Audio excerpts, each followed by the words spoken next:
السلام عليكم ورحمة الله وبركاته.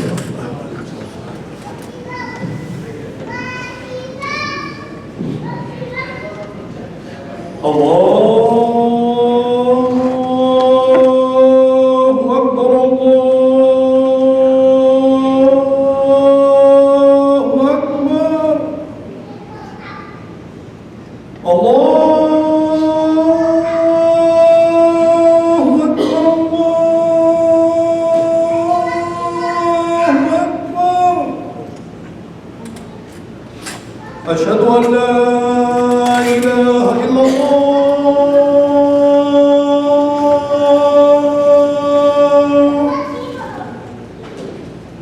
أشهد أن لا إله إلا الله.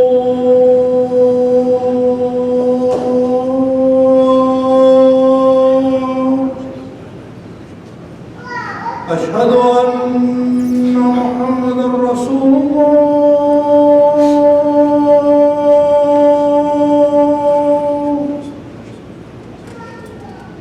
أشهد أن محمدا رسول الله.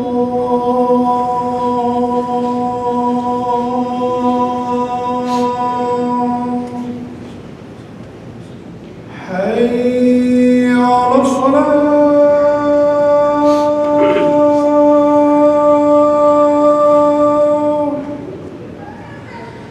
حي على الصلاة.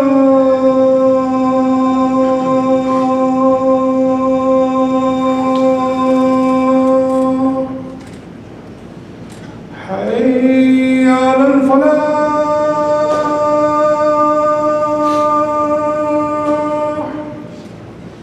حي على الفلاح.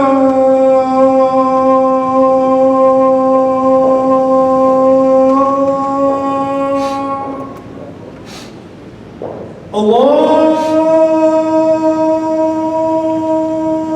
أكبر.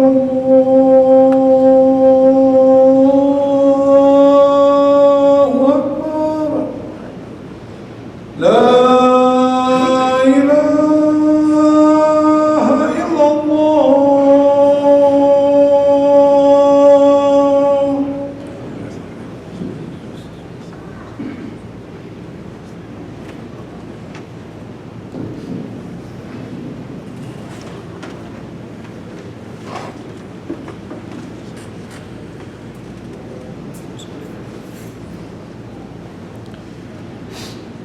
إن الحمد لله نحمده ونستعينه ونستهديه ونعوذ بالله من شرور أنفسنا ومن سيئات أعمالنا. من يهده الله فلا مضل له ومن يضلله فلا هادي له. ونشهد أن لا إله إلا الله وحده لا شريك له، له الملك وله الحمد يحيي ويميت وهو على كل شيء قدير. قال الله تعالى في الكتاب العزيز بعد أعوذ بالله من الشيطان الرجيم بسم الله الرحمن الرحيم. يا أيها الذين آمنوا اتقوا الله حق تقاته ولا تموتن إلا وأنتم مسلمون. وقال يا أيها الناس اتقوا ربكم الذي خلقكم من نفس واحدة وخلق منها زوجها وبث منهما رجالا كثيرا ونساء واتقوا الله الذي تساءلون به والأرحام إن الله كان عليكم رقيبا. وقال يا أيها الذين آمنوا اتقوا الله وقولوا قولا سديدا يصلح لكم أعمالكم ويغفر لكم ذنوبكم ومن يطع الله ورسوله فقد فاز فوزا عظيما. اللهم صل على محمد وعلى آل محمد كما صليت على إبراهيم وعلى آل إبراهيم إنك حميد مجيد. اللهم بارك على محمد وعلى آل محمد كما باركت على إبراهيم وعلى آل إبراهيم إنك حميد مجيد. فإن أصدق الحديث كتاب الله تعالى وأحسن الهدي هدي محمد صلى الله عليه وسلم وشر الأمور محدثاتها وكل محدثة بدعة وكل بدعة ضلالة وكل ضلالة في النار. رب اشرح لي صدري ويسر لي أمري واحلل عقدة من لساني يفقهوا قولي أما بعد. My dear brothers and sisters, we are not immune. We are a community that is blessed, we are a community that is guided, but we are most certainly not immune. We are not immune to drugs and alcohol. We are not a community that is immune to addiction. We are not a community that is immune to adultery, to domestic violence, to suicide, to gender issues, and whatever else that is being discussed in the political climate of America today. We simply are not. And if we pretend that we are, not only are we setting ourselves up for failure, but we're also setting up our communities and our families for failure. And if you look around right now, the time that we live in, it makes it ever more evident that we are not immune. If you look at statistics that are released, not just Muslim, across the country, and you look at the statistics that the Center for Disease Control releases, you see that there are certain issues that the Muslim community will certainly not speak about because they're taboo. You know, my parents never spoke to me about them. It's not really addressed in the masjid. I don't address it with my family members. So it doesn't affect us, so we don't have to talk about it. Or if it is happening within our own homes, we're so in denial that we just say, oh, if I pray to Allah, it will go away. Almost passing the buck. So we don't have to act. We don't have to address it face to face because it is uncomfortable. And it is painful and it is hurtful. And sometimes the simple fact of the matter is we don't know how to address certain things. You know, you find your son or your daughter partaking in a certain action that you know is explicitly haram. And your parents protected you. Your culture protected you. Your religion protected you. However your upbringing was protected you. But you're not prepared. You're simply ill-prepared about how to have these conversations at home. It doesn't make you a bad sibling. It doesn't make you a bad parent. But it certainly makes you someone who is now in a position where they need to act. You know, there's no point in putting locks on a door after you've been robbed. You have to take the preliminary measures to protect yourself. And so all of these issues that we're seeing now on the political climate, right, in these debates that are happening, we ask ourselves so many times, where do I stand? How does my faith align with the political values of everyone around me? You know, everyone is telling me that I need to believe certain things. It's the right thing to do. And if I'm not on the right side or the left side, then I'm unjust. I'm oppressing people. I don't see people equally. And that creates a lot of confusion. You know, recently I was giving a talk to a bunch of high school / college students. And I was speaking to them about vaping and smoking and marijuana. And as you can imagine, if you're keeping up with what's happening, Illinois is going to be legal to smoke marijuana. Right? Recreationally or medicinally, you can go to a physician and you can go wherever. They're going to have these, you know, literally institutions where they will sell marijuana. And if you know anything about what's happened in the United States in the 80s and 90s and 70s, people's lives and families were ruined because they possessed an ounce of marijuana. Life in prison, 10 years in prison, 20 years in prison because a black man is caught with marijuana or a brown person is caught with a form of drug. But now those same institutions are making millions and billions of dollars off the same thing that they ruined people's lives over. Right? There's people still serving sentences for the same reason that people are now making millions, actually billions in the United States. Marijuana. And now your child comes to you and they say, Baba, Mama, I mean, it's like cigarettes. They're legal. Right? I saw Ammu outside of masjid smoking cigarettes. What's wrong with that? I know it's bad for you, but it's legal. You can literally go and get it. And now you're confused.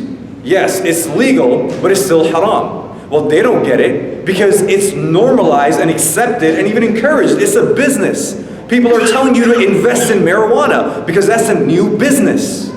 Right? Just like alcohol. It's socially accepted. And so a lot of our youth, they indulge in such things. They experiment with such things. Because what's wrong with it? I'm not going to get in trouble. Everybody does it. So how do you have these conversations? You know, gender issues are the same thing. You look around you and it's almost like it's forced in your face. If you are not accepting or adhering to other people's values, irrespective of what your faith says, you're wrong. You're oppressing people. You don't love everyone. You don't believe in equality. We are the definition of equality. Right? We are the mold of acceptance. Because when we look at the Prophet ﷺ, his community was not perfect, far from perfect. Because they had their flaws. They had their blemishes. They had their sins. There were people that openly committed adultery. So much so that a man came to the Prophet ﷺ and he told him, straight to his face, Ya Rasulullah, I want to commit adultery. Right? There were people in front of the Prophet ﷺ that would be drinking. They would come to the masjid in a state of intoxication and begin to urinate in the masjid of the Prophet ﷺ. The Prophet ﷺ didn't banish these people. He didn't excommunicate them from the religion. They still had a space in the masjid. But you understand, conversations needed to take place. Relationships needed to be built.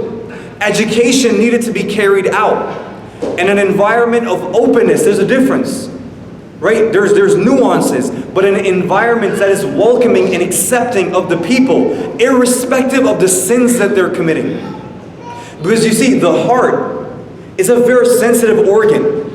There's a reason why, if you look at it anatomically, Allah subhanahu wa ta'ala put it inside your chest, covered it with muscles, then protected it with bones, and then created your surface on it. So no one can really see how the heart pumps and what it does every day, but it performs miracles and keeps us alive.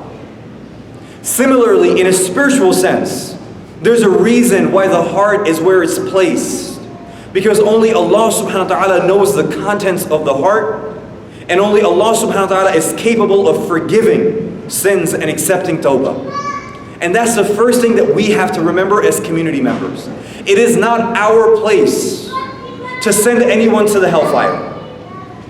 It is not our place to value or place value on someone's shahada or their conviction. If someone says, La ilaha illallah Muhammadur Rasulullah, you take it for what it is. Because Allah is the one that accepts their belief. Not you, not me, no one else. Not the imam, not their parents. That is faith that is between them and Allah. Those are two ground rules that we have to tell ourselves. That I am no one to tell someone if they're going to the fire of hell, if they're going to Jannah, if they're going to be forgiven, or if they're going to be punished. Because I don't even know my own state. I don't even know how Allah is going to judge me. So who am I to pass that judgment upon other people? But that doesn't absolve me, and that doesn't absolve us from recognition of falsehood.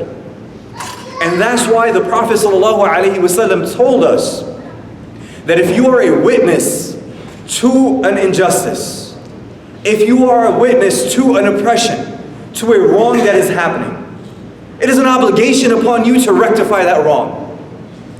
You must speak up with your tongue if you have the capacity. You call it out for what it is while using prophetic wisdom.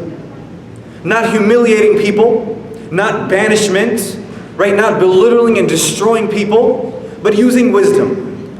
And if after a self-analysis you realize I don't have the words or I don't have the proper training to talk to people and talk to family members, then perhaps I should stay out of it. I am not a mental health counselor. I've never spoken to someone who's actively said, I want to kill myself. I know there's a God, but my life has so many pains and problems, I can't do it. And then you look at yourself and you say, wow, no one's ever said this to me. I don't know what to say. Well, perhaps that's the first clue. You don't know what to say, and that's okay.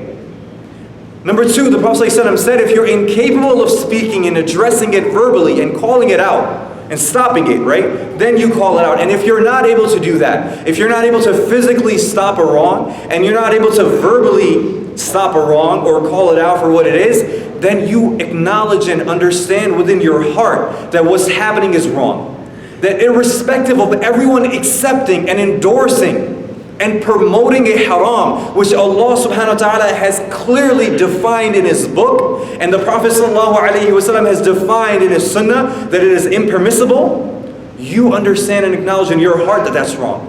It doesn't matter if it's the political climate, or it doesn't matter if that's a political slogan, or if it's accepted and there's endorsements from people that I love and I know. It doesn't matter. It is haram in Allah's book. Allah has made it forbidden, so I know and I admit in my heart that it is wrong. And that's where we stand.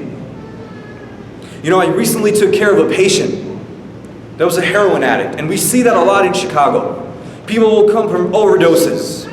And this individual had been using heroin, a drug that was actually spreading through Naperville, through high schools where students were dying from it. Students, teenagers, 14, 15, 16, 17, 18-year-old children, or youth I should say, dying from overdosing in heroin in our communities. So I see that on a daily scale in Chicago. And this individual had been using this drug for 20 years. And I said, hey man, we can offer help. We have services here that can help you. And he says, I've been in and out of rehab. I've been alive for 20 years doing this, and if I haven't died yet, I'm doing all right. So I asked him further questions, and he said, you know, my brother, he died from the same thing. My father has this disease, and my mother has this disease. And if I've made it this far, He has so much hopelessness. He has so much despair in his eyes. He simply didn't care about life. And I began to think, what must have happened in that 30 years of life that removed all ounce of hope from this person? That they don't care whether they die on the street, if they pass out, whether they're mutilating their body, the fact that their family member has died from the same thing. What could have possibly happened to remove all hope from this person? And that's what led me to talk about this here today. That our community members, every single one of us, has something that we're being tried with.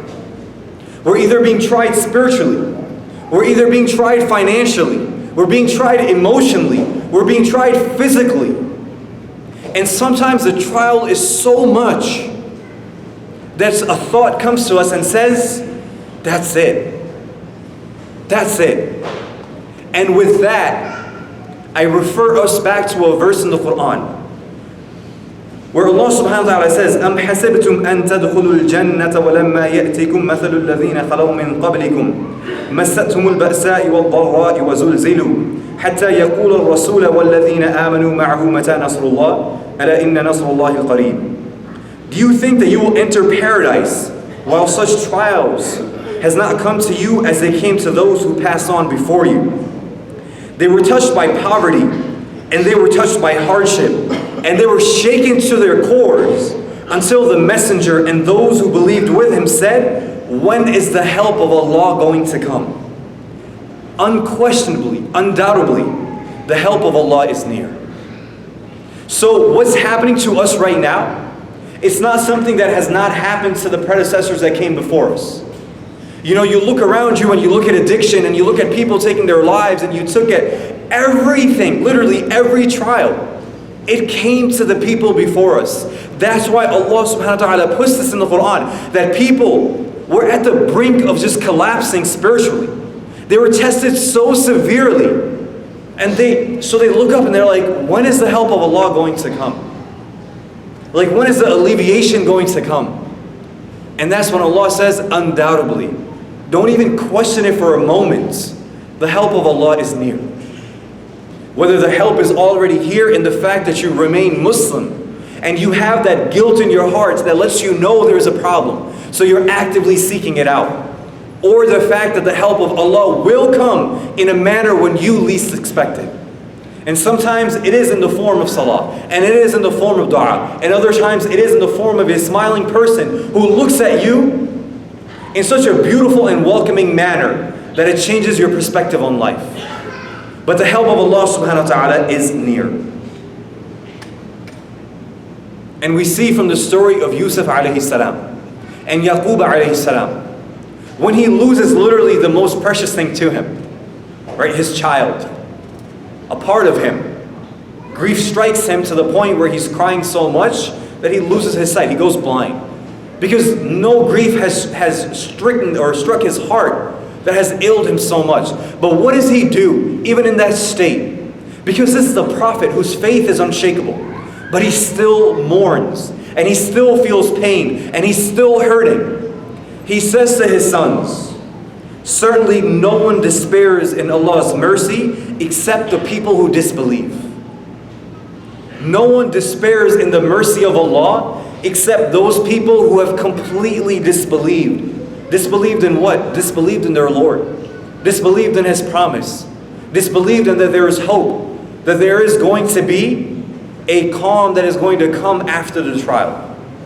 So when our faith weakens, the takeaway is when there's cracks in our faith, and those cracks can begin at the root, they can be at the foundational levels, and it can be no matter how high or where you are in your faith. When cracks begin to form and we go closer to disbelief, that's when we begin to doubt Allah subhanahu wa ta'ala. That's when our faith shakes, and that's when we begin to question our values and what Allah subhanahu wa ta'ala has taught us. أقول قولي هذا وأستغفر الله ولكم ولسائر المسلمين فاستغفروا إنه هو الغفور الرحيم.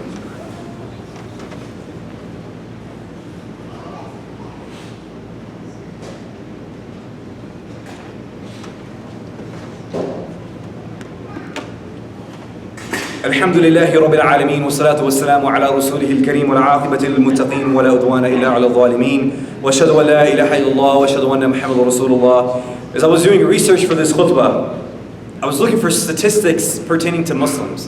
Because I know if I pull up any organization, if I look at PBI or NHI, if I look at any research database, I can find the statistics for Americans. But it's very difficult to find objective data about the Muslim cohort, right? About this, diaspora of Muslims. It's very difficult to find research because we haven't allocated resources and research towards that.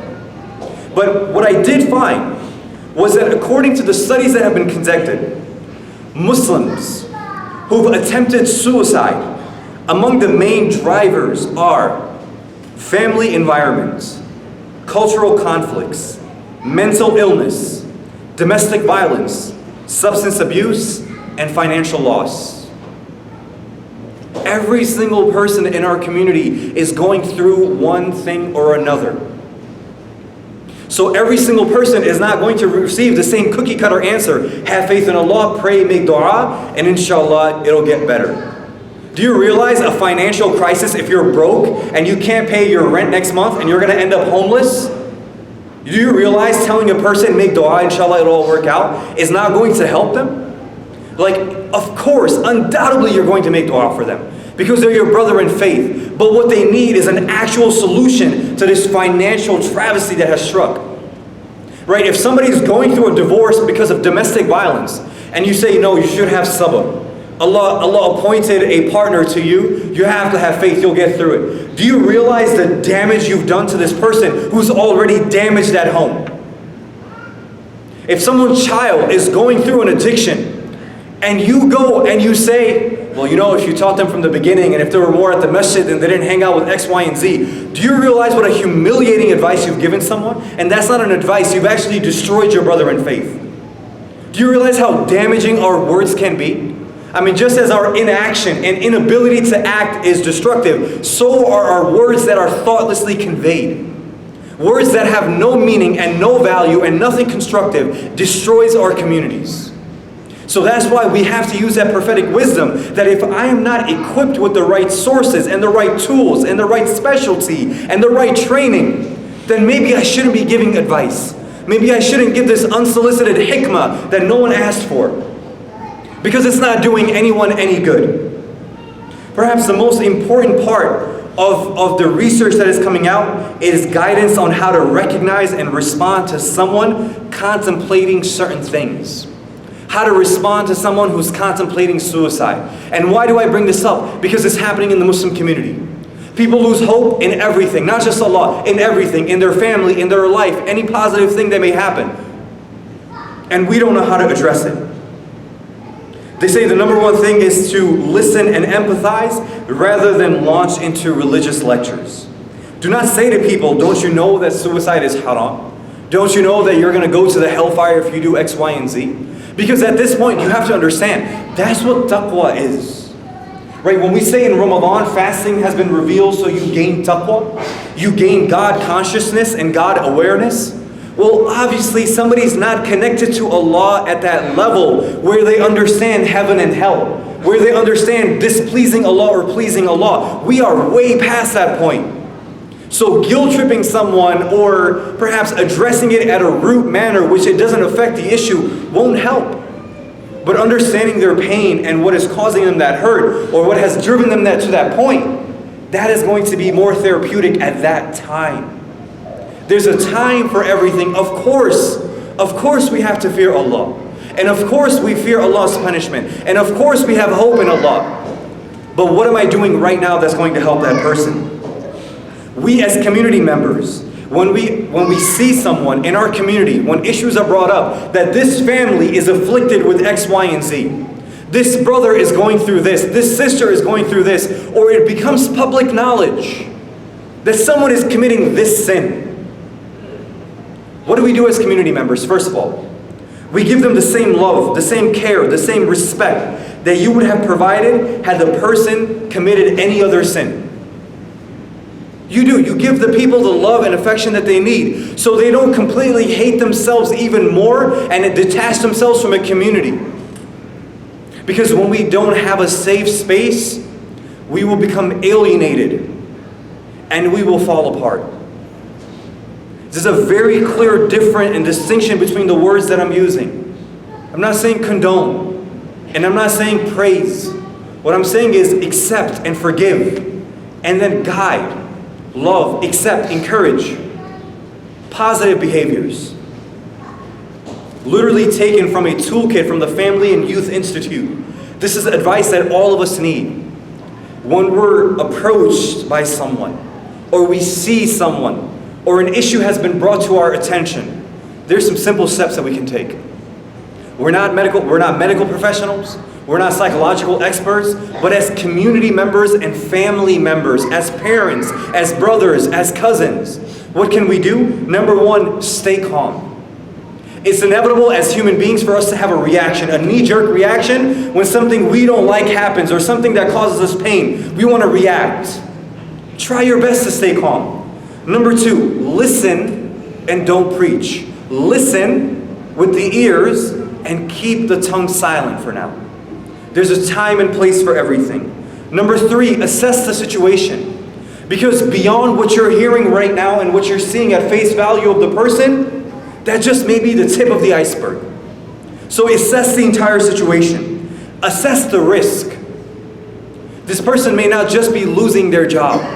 They may be losing their family. They may be losing their home. They may be losing their life. What are the risks associated with the problem that this individual has told me? Assess the protective factors. What can I do? What resources do I have? What connections do I have that can help benefit this individual? Ask about the plans. Do you have a plan in place? What can I do to help you? Because this is where it's time for action, more than just speech. And lastly, act. Now is the time to act. Convey care, hopeful language, follow up, right? Asking about them and their well-being after Ramadan has ended, right? After that high has gone down of the faith. And of course, and as always, remembering them in your sincere and most intimate moments with God. That's what it means to be part of an ummah. That's what it means to heal together and hurt together. And that's what it means to walk in the prophetic light. Because no one felt excluded from Islam, and no one felt excluded from having a connection with Allah when the Prophet ﷺ was preaching to his community. And if we are trying to follow the sunnah of the Prophet ﷺ, we have to do it with the same gentleness, with the same wisdom, with the same love, and with the same concern for everyone. We pray to Allah subhanahu wa ta'ala that He opens our hearts, that He allows us to feel the pain of others as we would want others to feel our pain. And we pray to Allah subhanahu wa ta'ala that He unifies us in this time of trial and tribulation, where the lines are becoming increasingly blurred. And we pray to Allah subhanahu wa ta'ala that He allows us to hold fast to the Quran and to hold fast to the Sunnah of the Prophet sallallahu alaihi wasallam. إن الله وملائكته يصلون على النبي يا أيها الذين آمنوا صلوا عليه وسلموا تسليما اللهم صل على محمد وعلى آل محمد كما صليت على إبراهيم وعلى آل إبراهيم إنك حميد مجيد اللهم بارك على محمد وعلى آل محمد كما باركت على إبراهيم وعلى آل إبراهيم إنك حميد مجيد اللهم اهدنا فيمن هديت وعافنا فيمن عافيت وتولنا فيمن توليت وبارك لنا فيما أعطيت وقنا واصرف عنا برحمتك شر ما قضيت فإنك سبحانك تقضي بالحق ولا يقضى عليك. ربنا آتنا في الدنيا حسنة وفي الآخرة حسنة وقنا عذاب النار. ربنا إننا آمنا فاغفر لنا ذنوبنا وقنا عذاب النار. اللهم اشف مرضانا وارحم موتانا. اللهم بلغنا فيما يرضيك أعمالنا. اللهم أعز الإسلام والمسلمين وأذل الشرك والمشركين ودمر أعداءك أعداء الدين. اللهم انصر إخواننا في كل مكان. اللهم انصر إخواننا في كل مكان. اللهم انصر إخواننا في كل مكان.